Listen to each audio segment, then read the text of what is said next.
Hi, everybody. Welcome back to Crypto Law TV. I'm Kristi Warner, your host for today. Now, before we dive in, I just want to take a moment to go over the most recent filings in the SEC v. Ripple case. Now, I know many of you started following crypto law because of that case, and there hasn't really been any movement relevant to us as individual holders since the summary judgment decision. Don't get excited. This isn't either, but I just need to vent for a second. The SEC has now filed their proposed final judgment and a memo that explains why they think that nearly $2 billion worth of penalties should be paid by Ripple. They aren't asking for that money to be returned to investors or anything like that. It's just a penalty for the wrongdoing and then the interest on the penalty. I read through their memo, which is available on Crypto Law's document library. And there are just a few things that just kind of get my goat. First, this is a non-fraud case. And the violations are technical and they didn't harm any investors, right? None of us were harmed by the dealings that Ripple had with the hedge funds and the other like sophisticated investors, companies, right? But the SEC thinks that Ripple should pay nearly $2 billion because if Ripple would have been filing disclosures, then these institutions that chose to do business with Ripple, maybe it could have gotten a better deal. That's the harm. So we've had this lawsuit go on for years. We've had XRP listed. We've lost access to our funds momentarily. Like we've gone through all these things as individuals because the SEC says some businesses could have got a better deal if Ripple would have done something different. What a joke, dude. What a joke. But the SEC was also just hit with sanctions in the debt box case for their gross abuse of power and misrepresenting the evidence to the court, and then has the audacity to tell this court, oh, hey, we need $2 billion from Ripple. My mind is blown. I feel like this agency that was designed to protect the investors, but instead has become this like reckless embarrassment and honestly a waste of taxpayer money. It's sick, dude. And we don't always necessarily realize what's going on behind closed doors, right? Like we put a lot of trust into our government blindly. But there are things put in place and companies that have come into place and people like our next guest who are exposing just the depths of corruption and really working to hold agencies and the government in general accountable. So without further ado, I would like to welcome our guest for today. Welcome, Tristan Leavitt, who is the president of Empower Oversight. Welcome to Crypto Law, Tristan. Thanks so much for having me, Kristi. Yeah, no problem. So can you just give us a little bit of background of who you are? Sure. So I am from Idaho originally. I grew up paying a fair amount of attention to politics. And then when before I went to law school, I moved out with my wife to DC. And I ended up working on Capitol Hill, both before and immediately after law school. And so my first case after law school got me very, very interested in working with whistleblowers. I had always been interested in kind of government transparency and accountability. But so I've been working with whistleblowers ever since. And so I, a year ago, took over as the president of Empower to kind of pursue this, helping to protect whistleblowers and also to hold government accountable, this mission that Empower was founded. My partner is actually who hired me after law school onto the Senate Judiciary Committee. And so very happy to work with him again and just doing the same things we were doing, trying to hold people accountable when we worked on Capitol Hill. Awesome. So like I first learned about Empower from all the FOIA requests that were going on related to the Hinman documents and the Ripple case. So that's how I first learned about Empower. And I think a lot of our viewers also learned about Empower around the same time.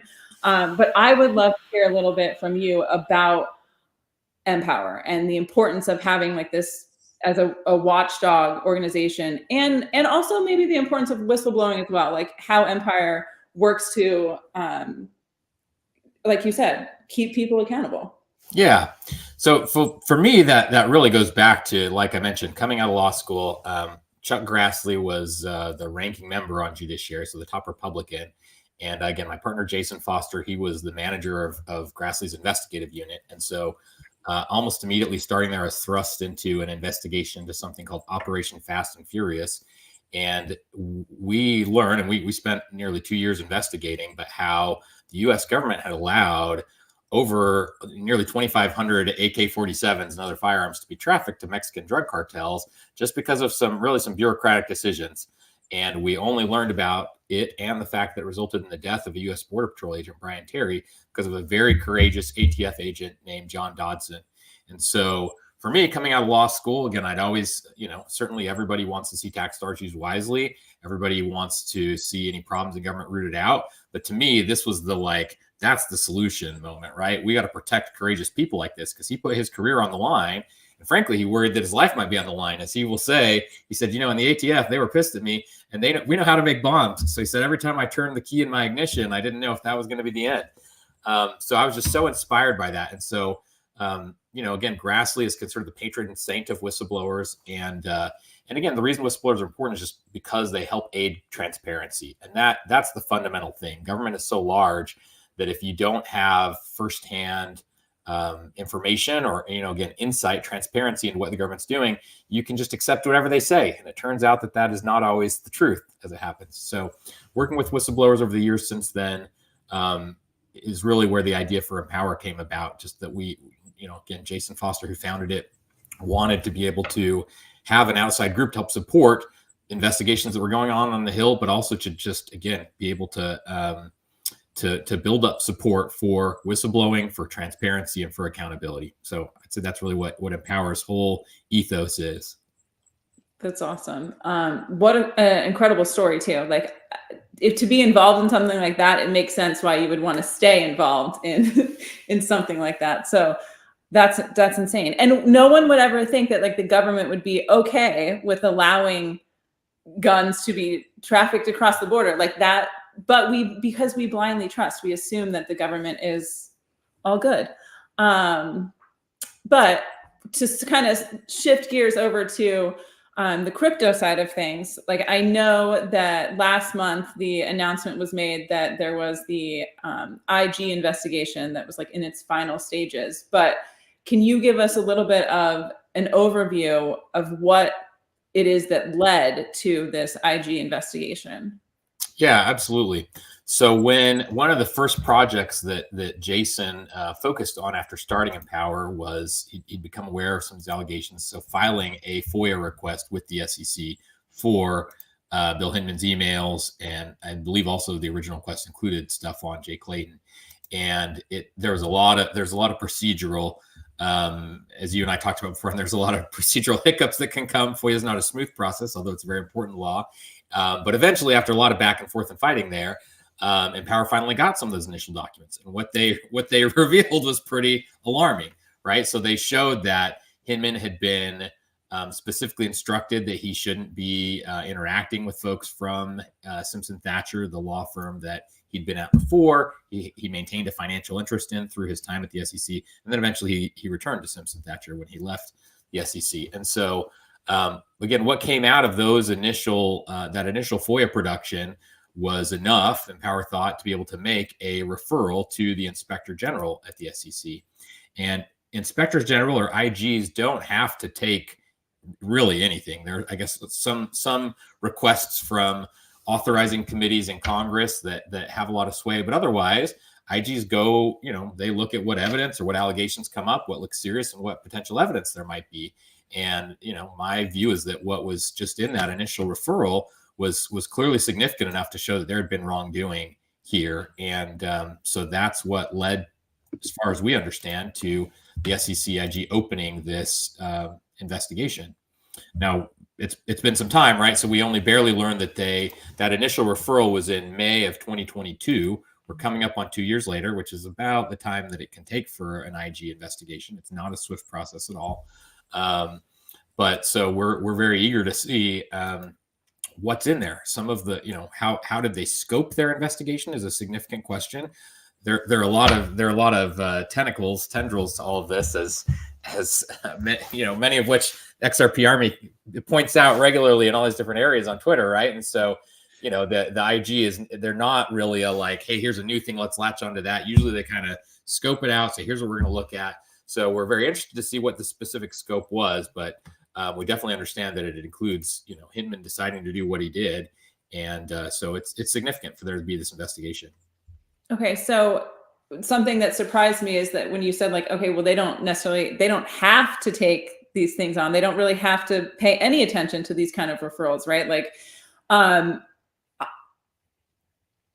is it a big deal? Like, do you consider it a big deal that they decided to take this on? Yeah, I would say it is. I mean, yeah, on the one hand, I mean, they do a lot of investigations, right? And the other thing that I should caution folks is that the IG community is I think not necessarily known for its hard hitting conclusions. So when I worked on Capitol Hill, and then after that I went to a couple of executive branch agencies that were kind of good government agencies as well. But so you could count on IGs if they open something to dig around a little bit at least. So I certainly hope for that. Whether they kind of take all of the information to their kind of natural conclusion, I think is a big question, right? So in other words, right, a typical IG report would be they're asked to look at something, they do, and they'll dig up some evidence or whatever. Maybe there's some investigative avenues that as you read the final report, you'll say, why didn't you ask the next question? Why didn't you go there? Well, here's our scope, here's our stuff. Okay. So there's that. And then again, what the findings tend to be, when I'm like, this is a 10, this is really bad. You should call out bad actors. You should hold them accountable. And I have gotten desensitized to the point where I'm happy with like a solid 6. I'm like, okay, they identified some actors. They said they did some bad things. IGs don't have the authority to discipline anyone. So they're really just an investigative entity. And then if someone is still a current government employee, they make recommendations to the agency saying X, Y, or Z should happen. Now, in this case, Hinman's left the agency, Clayton's left the agency. So unclear what accountability there could be, although there are criminal conflict of interest statutes, but that's not very common for folks to pursue something like that. But again, if we end up with a report where they identify wrongdoing, if they turn up any new facts, I think that would be significant. And again, certainly just to identify, at least in a basic sense, the people that did things that were wrong is, I think, enough for the public to then take that and run with it and call for the accountability that there ought to be. Okay. Yeah, that's fascinating. Like, to think that this is basically just to put whatever findings they have out, right? Because you bring up the point, they've left the agency. So it's not like they could go to the SEC and say, hey, these guys need, a spanking, right? They're gone. So good point. And I like that, the idea, it seems like, is, okay, it's the public, again, going with that public accountability. What I find interesting is that or maybe a good way to ask it would be like, the Inspector General for this investigation, does every agency have their own? Like, is there one just for the SEC and one for another agency? Or is it this, like, how does that part work? Yeah, there are. And I should remember at one point I was like an honorary ex officio member of a Council of Inspectors General, right? Just because of the agency I was at. It wasn't an IG agency, but there are, so again, the number should come to my head more readily, but most agencies have them. There are some that, and a lot of them are nominated by the president and have to be confirmed by Congress. Some agencies have a situation where the agency head selects them, which is not ideal since, they might potentially be investigating the agency among others. So that's tricky. But yeah, IGs are good. It's an important function, and they play an important role. Congress created a lot of inspectors general in 1978. There were some, and the concept of this goes way far afield, right? But the concept is historically a military one, right? So even like the French army in the, I believe, 18th century, right? It was someone outside of the chain of command who could go and review and say, here's where your problems are. But because they're outside of the chain of command, they could poke in places where, maybe others might not be as forthcoming to their superiors. And so IGs have that important role. They're important in our government. And so, yeah, it's good that they're around. There are a lot of little tweaks. My partner and I were just talking about some changes that ought to be made to strengthen their authorities.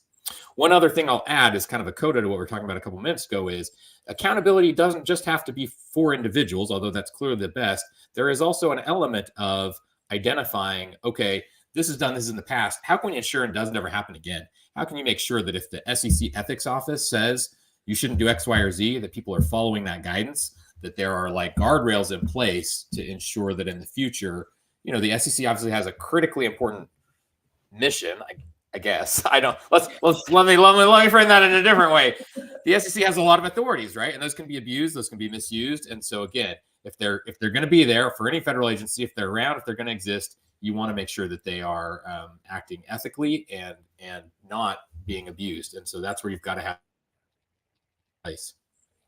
Okay, cool. So it's not just the individuals, but it's also like here, it's identifying the problem within the agency of like, okay, how can we prevent this from happening again? So it's not just like, oh, they were bad, but they left, so don't worry about it. It shouldn't be. Again, any IG report like that doesn't at least identify like programmatic deficiencies and say, okay, here's how we stopped this in the past, is probably not worth the paper it's printed on. Okay. All right. Now, similar to that, right? Like, so we've gone through, we did the FOIA request, right? It ends up turns into this IG investigation, but there's also a lawsuit against the SEC. Could you give us an overview of that? Yeah. So the Freedom of Information Act, FOIA, is a really significant law for the public, right? And it's been in place for quite some time, especially kind of post Watergate. It's intended to be, again, a transparency mechanism to allow the people to see the people's business. That said, very few agencies comply in the ways that they should with FOIA, and there's some resource arguments one can make there.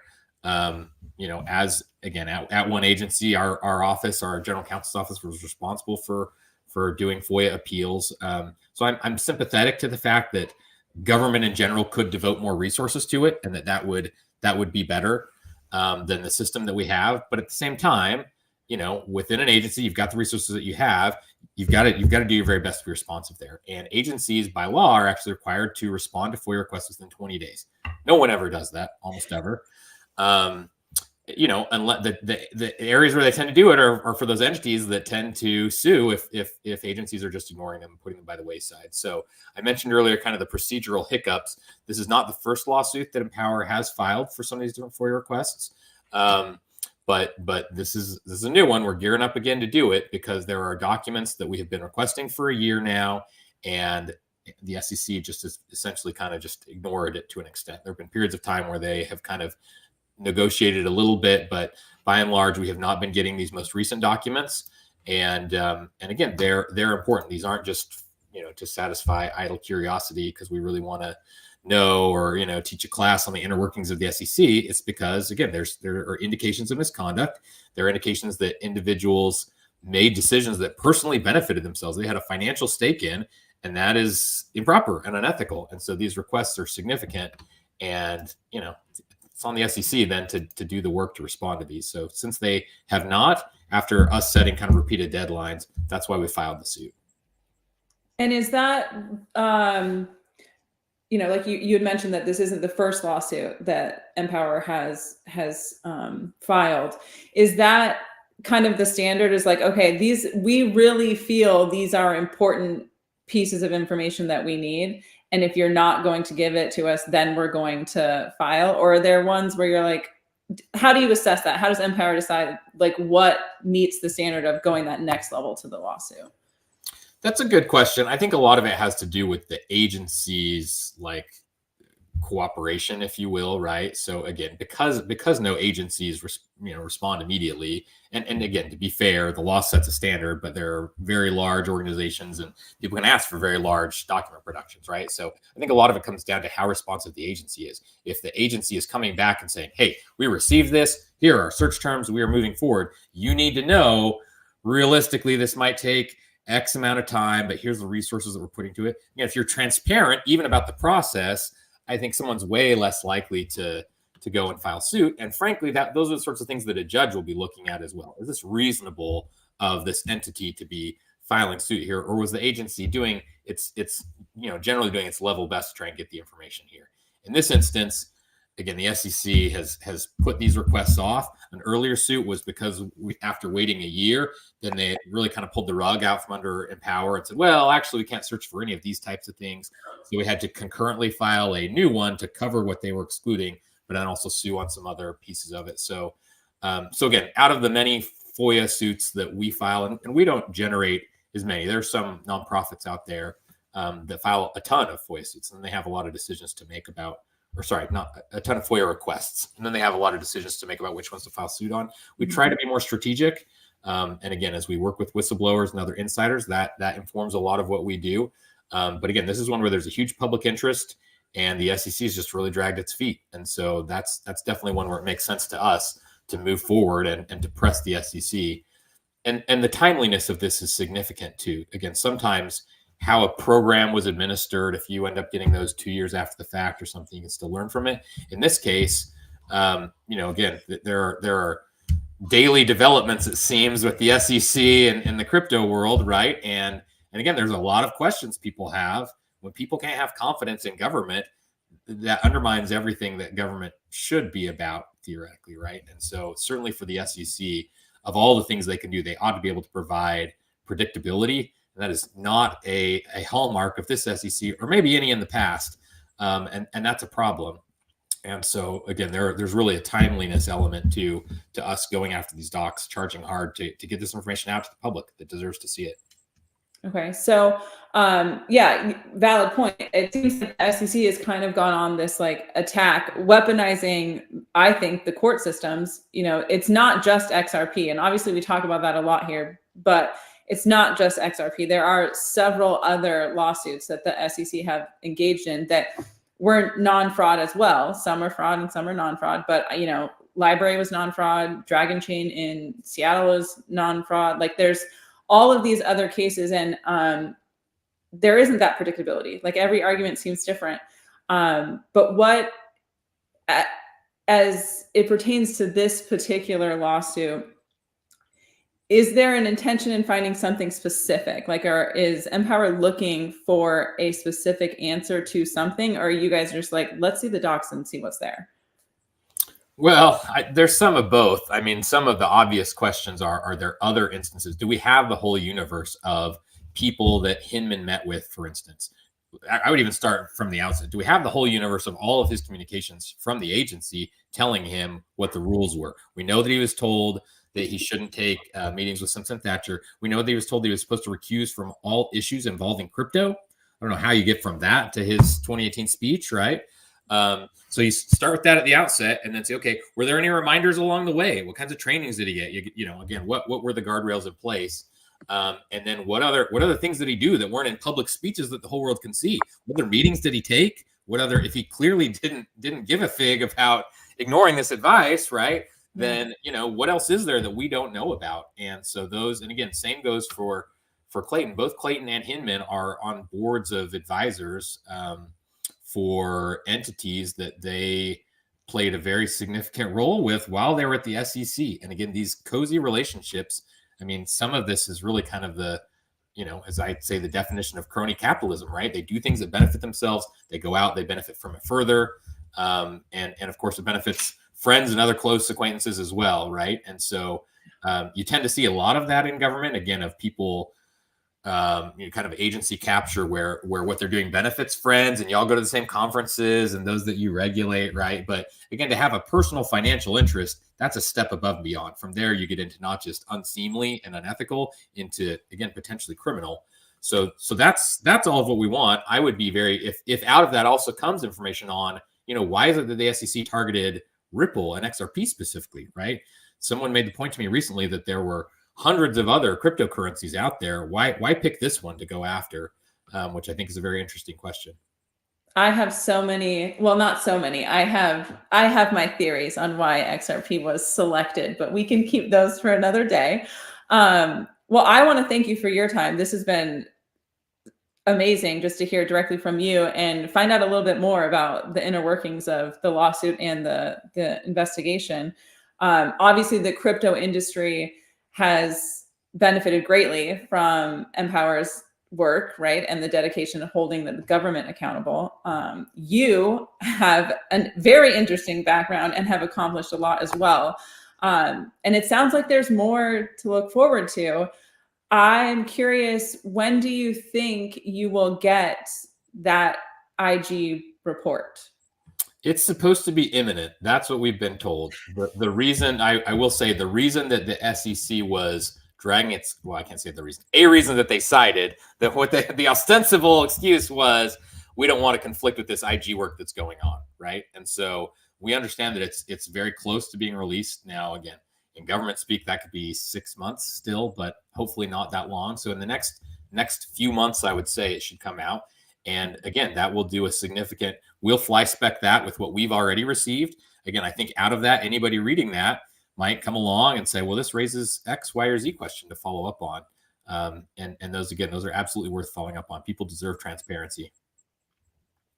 Absolutely. Well, I would love to have you back on after you guys get that information. We can kind of dissect that together. That would be so cool. So I want to thank you for your time today, and I hope we can have you back on soon. I'd be happy to. Thanks so much, Kristi. Yeah, thank you. And thank you to all our viewers too. Have a great week.